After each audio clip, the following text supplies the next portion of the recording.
igazság, hogy egy kicsit én itt elgyengülök és meghatódok, mert hát ezt a párost én régóta ismerem.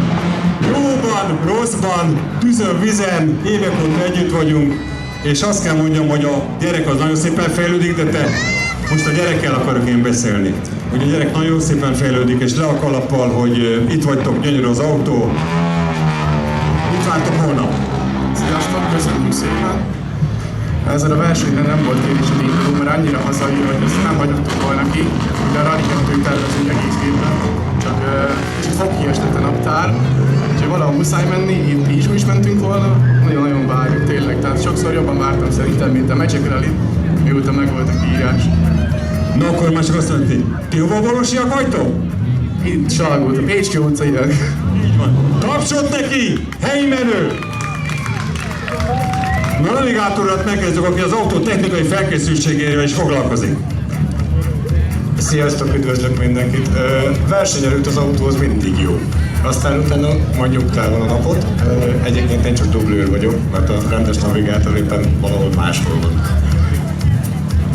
De hát mindig elő lehet venni téged, és te mindig ott vagy, ahogy ezt beszéltük is. Az elég, hogy ti itt vagytok, bízunk benne, hogy holnap találkozunk. Érezzétek jól magatokat, és a közönségnek, mint helyiek, mindent meg kell mutatni!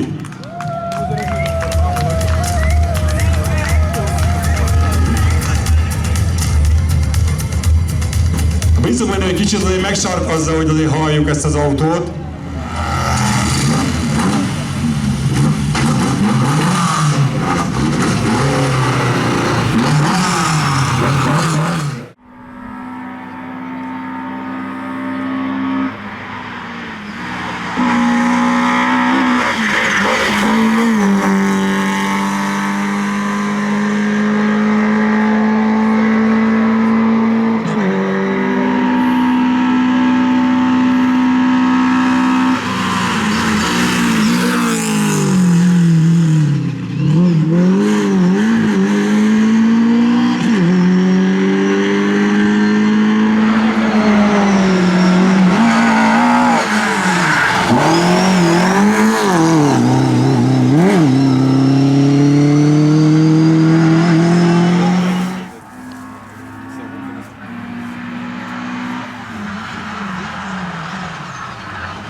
Persze láb biztos nem úgy tervezett.